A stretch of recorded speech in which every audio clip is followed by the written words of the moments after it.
Today we're unboxing the Holystone HS360 GPS camera drone. Let's open it up and take a look.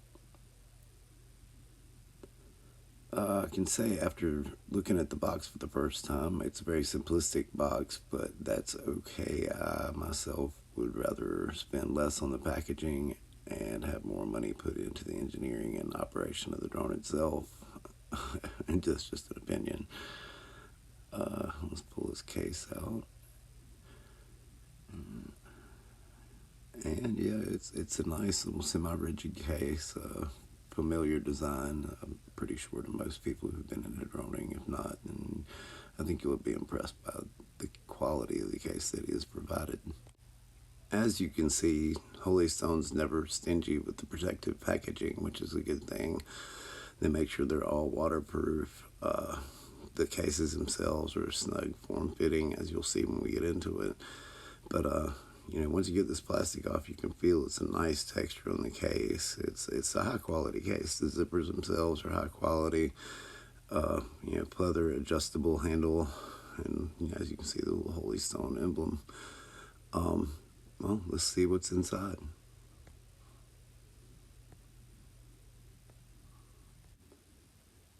And as you can see, there's more protective layering, a custom cut piece of foam to protect the drone and remote and other occupants of the bottom panel from the contents at the top.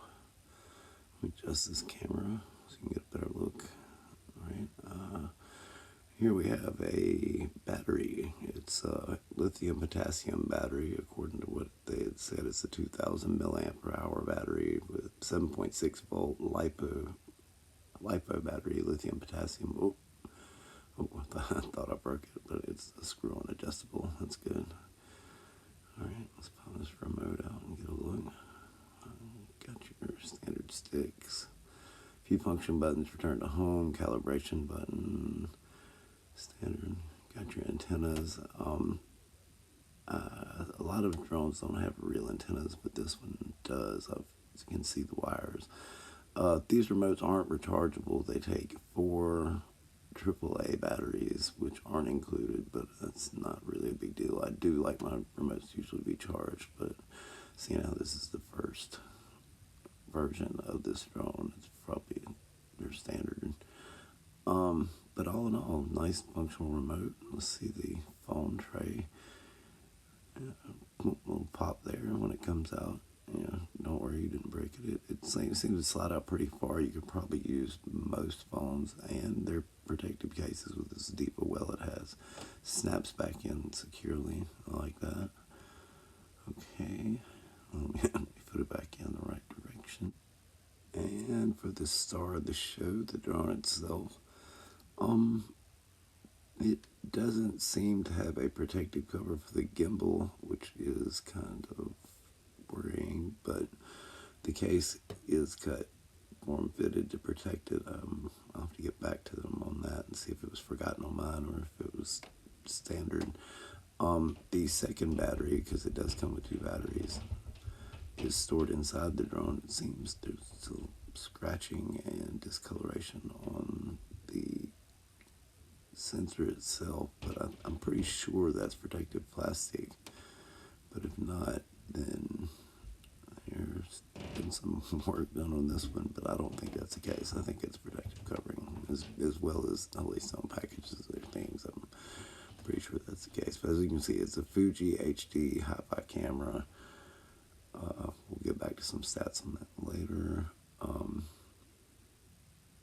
It is a 2-axis gimbal, not a 3-axis gimbal, but honestly, actually pretty impressed that you can get a gimbal camera at the price point that this drone sells at, because it is not an expensive drone. Let's get it unfolded here. Look at it, make sure. Yep, front legs first, as always.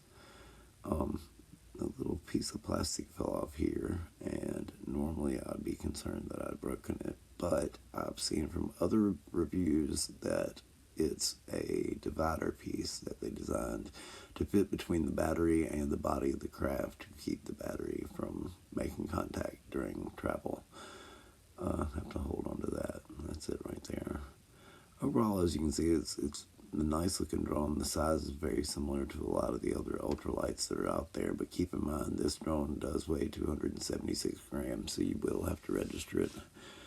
As I said, there's the separator divider piece that fits in between the battery and the drone to keep it from sliding all the way in during travel or storage, so your drone doesn't automatically somehow get accidentally turned on, powered on, and maybe possibly overheat. It's charged straight by a Type-C plug. They provide the cord with it, and you want to use the cord that came with it. I can't stress that enough. They're made and come with it for a reason. There's an indicator light right below the plug-in that shows you when it's charging. It's red. By the time it's finished in charge, it's solid green. But another added plus in my book, because you don't have to have a separate charging dock or separate charging device to be able to do that. I'm gonna take a quick pause and check out this sensor and make sure that's plastic. And after a further review and a very careful peeling process to get the corner up, I have discovered that I was correct. It is protective plastic to protect this sensor. Let's go ahead and peel this off ever so gently. And there you have a crystal clear sensor, which is definitely important if you're trying to capture the 2.5K resolution images that this will provide. Also, it shoots at 30 frames per second. I'm not sure if I mentioned that. All in all, I mean, it's a great drone. It's form-fitted to fit in the case to protect it, as you can see, and the gimbal doesn't make a lot of contact, but I'm still concerned about the lack of a gimbal cover. In the lid here, we've got your accessories package, and I can tell you that contains an extra set of propellers and screws and an extra batch of screws. The drone itself comes with one set, but you're probably always going to need the extras. Here you have the USB charging cable, and like I said before, it's specifically designed to go with these batteries because it carries a lot of power. The charging time on the batteries, if I haven't mentioned it, is by the specs is 6 hours, but I've seen in some reviews that it takes a lot less time on most of theirs. I'm hoping for the same with mine. Let's wrap this back up. But yeah, all in all, great package, great accessories. You got your instruction booklet, which I'm not going to go into. You can read into that for yourself when you buy your own. And a pack of silica gel, which I'm glad to see there because it protects the electronics from moisture. But all in all, great drone. 2.5K resolution. It supports a 120 gigabyte SD card, which there is a slot on the side. I can't stress enough how much I think I'm going to enjoy this. I think you all should too. The HS360. Hope you enjoyed this.